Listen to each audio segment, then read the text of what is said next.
ان چاروں کا ورژن یہ ہے کہ جناب وادی تیرا کے اندر باقاعدہ ایئر سٹرائک ہوئی ہیں اور پاک فوج نے یا ایئر فورس نے ایئر سٹرائکس کی ہیں، اور اس کے اندر کوئی 30 کے قریب لوگ جو ہیں وہ شہید ہو گئے، مارے گئے، جس میں خواتین بھی ہیں، جس کے اندر بچے بھی ہیں، جس کے اندر بزرگ بھی ہیں، جس کے اندر نوجوان بھی ہیں، اور یہ ظلم ہے اور اپنی فوج اپنے لوگوں کے اوپر ظلم کر رہی ہے بقول ان کے، ٹھیک ہے، یہ انہوں نے کہا۔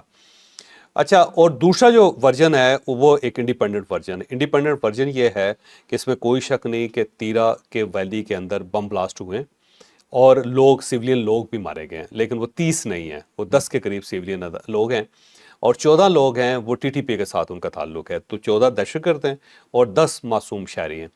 اب یہ جو لوگ مارے گئے تھے وہ اس طرح تھا کہ وہاں پہ بم بنانے کی ایک فیکٹری انہوں نے لگائی ہوئی تھی، اور اس میں وہ اس ٹائپ کے بم بناتے تھے جو گاڑیاں اڑانے کے لیے سڑکوں کے اوپر آئی ڈیز تو آئی ڈیز وہ بنائے جاتے تھے وہاں پہ، اور جان بوجھ کے ٹی ٹی پی نے ایک ایسی جگہ سلیکٹ کی تھی جس کے اندر بہت سیولین آبادی ہو، جس کے اندر آگے پیچھے ریزیڈینشل علاقے ہوں یا ریزیڈنٹس ہوں سارے، تاکہ وہاں پہ پولیس نہ پہنچ سکے، وہ لوگوں کے سامنے نہ آ سکے، اور یہ ان کا پورا طریقہ کار ہے۔ اس سے پہلے باجوڑ کے اندر بھی انہوں نے یہی کیا تھا، اور سیم اسی طرح تیرا ویلی کے اندر بھی کیا تھا۔ اب وہاں پہ کیونکہ بہت بارود ہے اور اسلحہ ہے، اور بعض اوقات وہ پھٹ جاتا ہے اسلحہ، اور جب وہ پھٹتا ہے تو اس سے یہ امپیکٹ ایک کریٹ ہوتا ہے۔ تو اس سے پہلے باجوڑ کا ان کا ایک کھاتا تھا، اس کے اندر بم بنا رہے تھے اور وہ پھٹ گیا، جب پھٹا تو بلاسٹ ہوا تو اس سے عام لوگ بھی بہت زیادہ شہید ہوئے۔ اور سیم اسی طرح تیرا ویلی کے اندر یہ کیونکہ رہائشی علاقہ تھا تو وہاں پہ انہوں نے بم بناتے ہوئے کوئی بارود کے اندر گڑبڑ ہوئی اور وہ بلاسٹ کر گیا۔ جب بلاسٹ کر گیا تو صرف وہ آتا جس کے اندر یہ سب کچھ ہو رہا تھا، صرف وہ بلاسٹ نہیں کیا، صرف وہ تباہ نہیں ہوا، بلکہ دائیں بائیں جتنی بھی آبادی تھی وہ بھی اس کا شکار بن گئی، اور اس کے اندر معصوم لوگ بھی شہید ہوئے، اس میں کوئی شک نہیں، اور 10 کے قریب لوگ جو ہیں اس کا نشانہ بنے، لیکن جو باقی 14 ہیں وہ ٹی ٹی پی کے لوگ ہیں جو اس کے اندر شہید ہوئے ہیں۔ تو اب اس میں پولیس بھی انویسٹیگیٹ کر رہی ہے اور وہاں کے لوکل لوگ جو ہیں وہ بھی انویسٹیگیٹ کر رہے ہیں۔ اب کسی جگہ پہ بھی جو سرکاری ادارے ان کا یہ کہنا ہے کہ ہم اپنی آبادی پہ کیوں بم ماریں گے، اور وہ بھی رہائشی آبادی کے اوپر، یہ ممکن نہیں ہے کسی کے لیے بھی کہ وہ رہائشی آبادی کو نشانہ بنائے۔ شوہر صاحب، اس میں ایک چیز میں آپ سے ڈسکس کرنا چاہتا ہوں، اگر دہشت گرد رہائشی آبادی کے اندر بیٹھے ہیں تو یہ ہیومن شیلڈ استعمال کر رہے ہیں، شیلٹر لے رہے ہیں، انہیں پتا کہ یہاں پہ حملہ کرنا مشکل ہوگا، کہ یہاں حملہ ہوگا تو کیونکہ گورنمنٹ کو بھی پتا ہے کہ معصوم شہریوں کی شہادت ہو سکتی ہے تو ہم بچ جائیں گے۔ آپ کو پتا ہے مسجد کے اندر بھی یہ بم بناتے رہے ہاں، مسجد کے اندر، وہ تو جب باجوڑ کے اندر مسجد کے اندر بلاسٹ ہوا تھا نا جی۔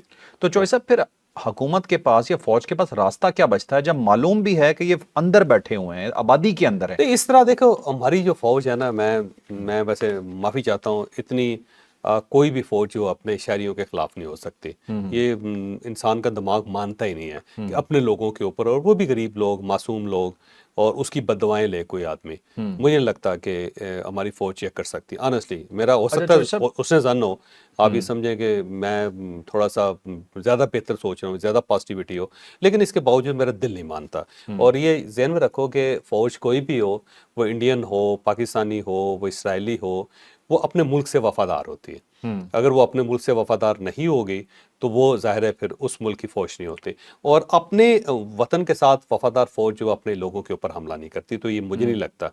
لیکن اب اگر فرض کریں کہ وہاں پہ ہے بھی، تو پاکستان اسٹیٹ کے پاس تو بڑے آپشنز ہیں نہیں، وہاں پہ پہنچنے کے، وہاں پہ ٹارگٹ کرنے کے، وہاں پہ لوگوں کو پکڑنے کے، وہاں ان کے انکاؤنٹر کرنے کے۔ چوہر صاحب، جو آپریشن ہوتا ہے اور فوج کہتی ہے کہ علاقے کو خالی کر دیں تو پی ٹی آئی اسے سر پہ اٹھا لیتی ہے اور ایک مدعا بنا دیتے ہیں کہ ہم علاقے چھوڑ کے نہیں جائیں گے، آپریشن ہے۔ لیکن اب یہ دیکھیں کہ اگر دہشت گرد اندر بیٹھے رہیں اور آپریشن ہو تو اس طرح کا جو نقصان اگر کہیں پہ بھی ہوتا ہے، بے شک بارود ان کا پھٹ رہا ہے، دہشت گردوں کا بارود پھٹ رہا ہے، لیکن پاکستان کے آپریشن کو یہ یا اس کی آپشنز کو لمیٹڈ کر دیتے ہیں کہ دہشت گرد پتہ بھی ہے کہاں ہے اور حملہ ہی نہیں کر سکتے۔ اب دیکھیں، ویسے ایئر سٹرائکس کے بارے میں بڑی آسانی سے پتہ لگ سکتا ہے۔ اگر فرض کرے کہ ایئر سٹرائک ہوا ہے تو کوئی نہ کوئی میزائل مارا ہوگا، کوئی راکٹ مارا ہوگا نا جی، اس کے ٹکڑے ہوں گے نیچے۔ ہاں جی۔ تو اگر آپ لوگوں تک پہنچ گئے ہیں، وہاں پہ آپ نے مردے اٹھا لیے، میتیں اٹھا لی، ان کے آپ نے جنازے پڑھ لیے، آپ نے ملبہ دیکھ لیا، تو وہاں سے راکٹ بھی نکال لیں۔ پی ٹی آئی سے کیوں نہیں پوچھتے کہ یہاں پہ دہشت گرد کر کیا رہے تھے؟ تمہاری حکومت ہے یہاں پہ، وہ احاطہ پی ٹی آئی یا اس کی ایم پی اے کو یہ تو پتا ہے، یا یہ تو وہ الزام لگا رہے ہیں کتنے لوگ شہید ہو گئے، تو اس ایم پی اے کو یہ کیوں نہیں پتا تھا کہ یہاں دہشت گرد موجود ہیں؟ بہرحال یہ انویسٹیگیشن ہونی چاہیے۔ چلیں مراد سعید صاحب کو بلا کے انہیں سے انویسٹیگیشن کروا لیں کہ آپ آئیں اور آ کے چیک کر لیں کہ کیا واقعی یہ ایئر سٹرائک ہوئی ہے یا نہیں ہوئی، یا بم بلاسٹ ہوا ہے، تو پتہ چل جائے گا۔ دوسری بات یہ ہے کہ اگر واقعی ایئر سٹرائک ہوئی ہے تو سیٹلائٹ سے اس کے امیجز نکل آتے ہیں، تو انڈیا تو اس وقت ظاہر ہے بڑا اینٹی پاکستان فوج ہے، تو وہ امیجز نکال لے بھائی، ساتھ یہ سوال بھی کریں کہ دہشت گرد یہاں پہ آئے کیوں تھے، آئے کیوں تھے اور ٹی ٹی پی کا کیا تعلق ہے یہاں کیا سے؟ تعلق ہے یہاں سے. بالکل ٹھیک. چلیں جی اب چلتے ہیں نیکسٹ سٹوری پہ جی. بہت ہی امپورٹنٹ سٹوری ہے جی بھارت کے حوالے سے، اور یہ ڈسکس ہم اس طرح سے کریں گے جی کہ نریندر مودی کو صرف ہم ہی چترول نہیں کرتے، اس کے اپنے جو گھر والے ہیں وہ بھی اس کے ساتھ بہت کچھ کر رہے ہیں. اور ابھی ایک بہت بڑا بیان سامنے آیا ہے، اور بیان بھی ایک ایسی پالیسی پہ سامنے آیا ہے جو بھارت نے اس وقت اپنی ٹاپ پہ رکھی ہوئی ہے. اسرائیل کے ساتھ اگر کوئی دنیا میں ملک کھڑا ہے نا امریکہ کے علاوہ، تو وہ صرف بھارت ہے. اس پالیسی پہ اس کے ملک کے اندر اس کے ساتھ کیا ہو رہا ہے، یہ ڈیٹیل سے سٹوری جانیے. اب یہ اسرائیل کے ساتھ صرف بھارت نہیں کھڑا ہوا بلکہ پاکستانی بھی کھڑے ہوئے. میں آپ کو بڑے مزدار بات کرتا ہوں، آپ کو شاید یہ جان کے حیرت ہوگی کہ جو اسرائیلی فوج ہے اس کے اندر 700 پاکستانی سولجر بھی ہیں. یہ کس طرح سے؟ لیکن وہ پاکستانی سولجر جو وہ قادیانی ہیں، ان کے دفتر اسرائیل کے اندر باقاعدہ لیگلی اجازت ہے ان کو کہ وہ اپنے دفاتر بنا سکتے ہیں. لہٰذا یروشلم میں ان کا آفس بھی موجود ہے، اور یہ وہ لوگ ہیں جو پاکستان سے بھاگ کے یہ اسرائیل چلے گئے تھے یا مختلف ملکوں کے اندر انہوں نے پناہ لے لی تھی، اور اس کے بعد یہ اسرائیلی فوج کا حصہ بن گئے. اوکے. تو پاکستان کا بھی ایک پورے کا پورا ایک ہم تو ان کو غیر مسلمان سمجھتے ہیں، وہ ہیں جو وہاں پہ اسرائیلی فوج کے ساتھ ہیں، اور وہ بھی چاہتے ہیں کہ پاکستان کو نقصان پہنچے. یہ ایک عجیب سی بات ہے ویسے، کہ کیونکہ جو قادیانی ہے نا وہ چاہتے ہیں کہ ان کی ایک سٹیٹ ہو، اور وہ سٹیٹ بنانے کے چکر میں وہ بہت کوشش کرتے ہیں. تو یہ اسی لیے اسرائیل کی مدد لے رہے ہیں. جس طرح انڈیا اسرائیل کی مدد سے پاکستان کو نقصان پہنچانا چاہتا ہے، بالکل اسی طرح قادیانی بھی اسرائیل کی مدد لے کے پاکستان کو نقصان پہنچانا چاہتا ہے. اور یہ پاکستان سے ریلیٹڈ جتنی خبریں ہوتی ہیں نا جی کہ یہ ہو رہا ہے وہ ہو رہا ہے، یہ اسرائیل کو وہ لوگ دیتے ہیں جو وہاں پہ بیٹھے ہوئے ہیں. بہرحال اب یہ پرینکا گاندھی ہیں جو راجیو گاندھی کی بیٹی ہیں، اور راہل گاندھی کی بہن ہے، اور سونیا گاندھی کی بھی بیٹی ہیں. انہوں نے ایک کل گفتگو کی ہے، اس میں انہوں نے کہا کہ جو نریندر مودی ہے یہ اخلاقی بزدلی کا مظاہرہ کر رہا ہے. بلکہ انہوں نے کہا کہ دیکھیں 18 نومبر 1988 کو ہم نے فلسطین کو آزاد ملک تسلیم کر لیا تھا، اور انڈیا نے بہت شروع میں جب فلسطین کی آزادی کا اعلان ہوا تھا تو ایک سٹیٹ بنی تھی فلسطین کی، تو انڈیا شروع کے ملکوں میں ہے جنہوں نے اسے آزاد ملک تسلیم کر لیا تھا. لیکن اب نریندر مودی نے اس کو ریورس کر دیا.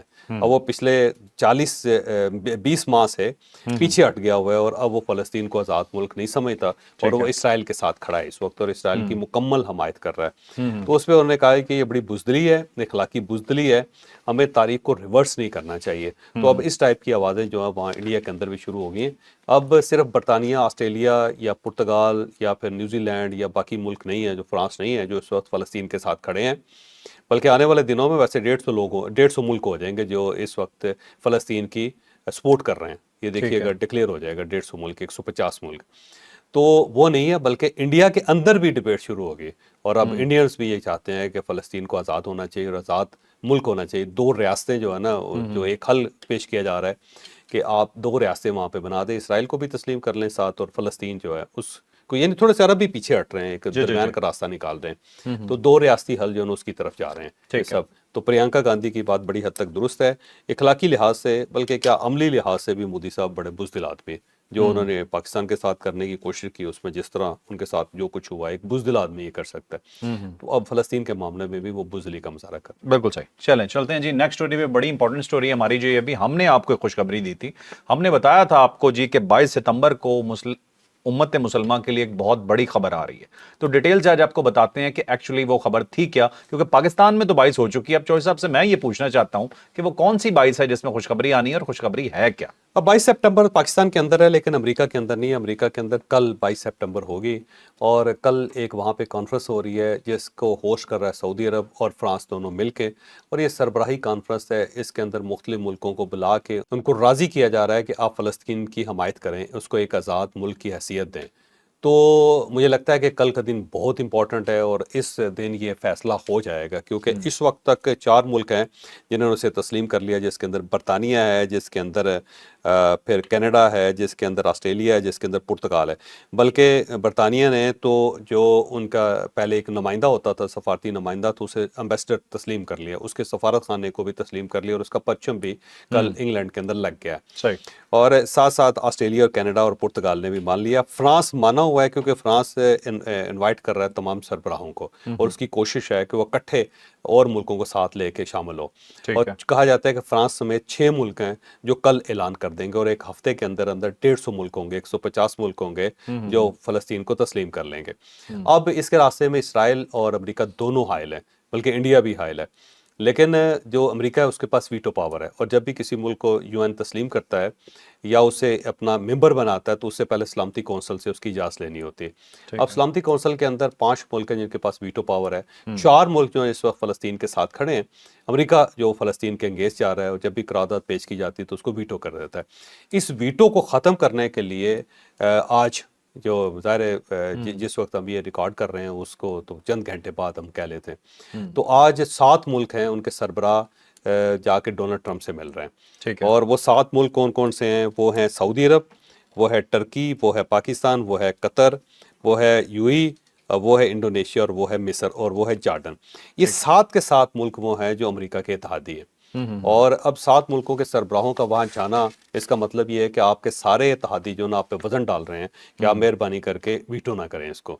اور اگر امریکہ ویٹو کر دیتا ہے تو یہ 7 کے 7 ملک جو ہیں وہ امریکہ کے انگیز چلے جائیں گے. تو ڈونلڈ ٹرمپ کے لیے فیصلہ اتنا آسان نہیں ہے کہ وہ ان سب کو ناراض کر دے. تو مجھے لگتا ہے کہ یہ ڈونلڈ ٹرمپ کو آج راضی کر لیں گے اور امریکہ پھر اس کو ویٹو نہیں کرے گا, پھر سلامتی کونسل سے یہ پاس ہو جائے گی اور پھر فلسطین ایک آزاد ملک کی حیثیت سے یو این کا حصہ بن جائے گا. بالکل ٹھیک. چلیں جی اب چلتے ہیں. بڑی خبر ہے, بڑی خبر ہے 22 کی. یہ بہت بڑی, واقعی مطلب اس سے بڑی خبر ہو نہیں سکتی کہ آپ سمجھیں کہ فلسطین ریاست کا اعلان ہونے جا رہا ہے اور پوری دنیا جس رفتار سے تسلیم کر رہی ہے تو لگ واقعی رہا ہے کہ یہ ہو جائے گا. اب اس کے اندر دیکھو یہ جو 6 ملک آ رہے ہیں, 4 آگے ہوئے ہیں تو یہ 10 ہو گئے, اور اسلامی دنیا بھی آئی نہیں ہے تو 58 ملک اسلامی ہیں وہ بھی اس کے اندر شامل ہو گئے, تو یہ 150 ملک ہو جائیں گے بڑی آسانی سے. بالکل ٹھیک. چلیں جی نیکسٹ سٹوری ہماری جی بہت امپورٹنٹ, وہ ہے جی ہمارے 2 شہزادوں کی سٹوری. میں تو جی پوری طرح سے ان کے حق میں ہوں. صاحبزادہ فرحان اور حارث رؤف, ان دونوں نے کر دیا جی کمال. میچ ہم نہیں جیت سکے, ڈیفینیٹلی بیڈ پرفارمنس تھی, ہم اسے کبھی بھی اچھا نہیں کہیں گے, لیکن جو بھارت کو جواب دیا یہ جواب میچ کا نہیں تھا, یہ جواب اس چیز کا تھا جب آپ کرکٹ میں سیاست لے کے آئے. جب سوریا کمار یادو نے پہلے ہی دفعہ مطلب اسے باقاعدہ وہ پلان کیا گیا تھا, اینکر نے سوال کیا تھا اور کچھ کہنا چاہتے ہیں, انڈین اینکر تھا تو ظاہری بات ہے ان کا پہلے سے ملی بھگت تھی. تو سوریا کمار نے کہا جی ہم پہلگام کو ڈیڈیکیٹ کرتے ہیں اپنی یہ جو جیت ہے, جو پہلا میچ جیتے تھے, اور دوسرا ہی ساتھ انہوں نے کہا جی کہ ہم یہ اپنی فورسز کو ڈیڈیکیٹ کرتے ہیں کہ ہمیں امپریس کرتے رہیں. بیٹا امپریس نہیں, ڈپریس کیا تھا انہوں نے آپ کو, ابھی تک آپ سے وہ ہضم نہیں ہو رہا. تو اس کا جواب ہمارے لڑکوں نے دیا, اور لڑکوں نے کیا جواب دیا جی, جواب بڑا مزیدار تھا. ڈیٹیل سے سٹوری بتائیں گے جاوید جوش. اب میں جواب کی طرف آتے ہیں, پھر اس کے بعد میرا جو ورژن ہے وہ آپ کے سامنے رکھتا ہوں. ایک تو صاحبزادہ فرحان ہے, اوپنر ہے, 58 رنز انہوں نے بنائے.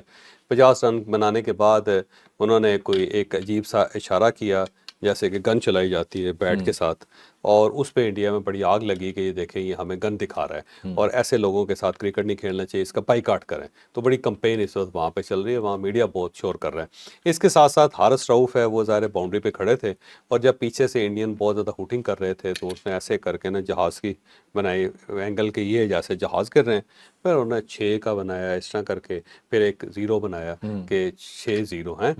اب اس کے اوپر بھی بڑی آگ لگی, وہاں پہ بھی ذرا خاموشی طاری ہوگی, اور جو پاکستانی نعرے بازی شروع کر دی, رافیل رافیل اس ٹائپ کی نعرے لگ رہے تھے, تو نعرے لگنے شروع ہو گئے. تو اس کے بعد ظاہر بلے بلے ہوگی پاکستانیوں کی, اور انڈیا کے اندر اس کے اوپر بہت زیادہ ڈیبیٹ چل رہی ہے کہ دیکھیں جی ہمیں بولی کر رہے تھے اور ایسا نہیں ہونا چاہیے. اب دیکھو ایک ورژن آپ کا ہے جس کا آپ نے ذکر کیا اور آپ اس کو ٹھیک سمجھتے ہیں, لیکن میں ویسے معذرت چاہتا ہوں, ہم نے اپنی کرکٹ ٹیم وہاں پہ جہاز کے اشارے بنانے کے لیے یا یہاں پہ 6 اور 0 بنا کے دکھانے کے لیے یہ نہیں بھیجی تھی, ہم نے جیتنے کے لیے بھیجی تھی, وہاں ہم نے کرکٹ کھیلنے کے لیے بھیجی تھی.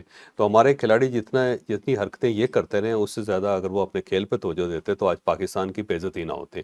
تو یہ اس ٹائپ کی جو حرکتیں ہیں نا کہ جی آپ اپنی قوم کو خوش کر دیں, یہ بیسیکلی ڈائیورژن ہے کہ لوگ ہماری کارکردگی کو بھول جائیں, اور یہ دیکھیں جی کتنے بڑے شہزادے ہیں, انہوں نے وہاں پہ جہاز کا ایک اینگل بنا دیا اور ساتھ ساتھ انہوں نے 6 دکھا کے 0 دکھا کے تو میلہ لوٹ لیا. بھائی آپ کو اس کام کے لیے نہیں بھیجا تھا, آپ نے وہاں پہ کرکٹ کھیلنی تھی اور اس میں آپ بری طرح ناکام ہوئے. تو میں ویسے اس چیز کے خلاف ہوں آنیسٹلی, اس لیے نہیں کہ اخلاقی لحاظ سے انڈیا نے غلط حرکت کی تھی یا ہم نے غلط حرکت کی.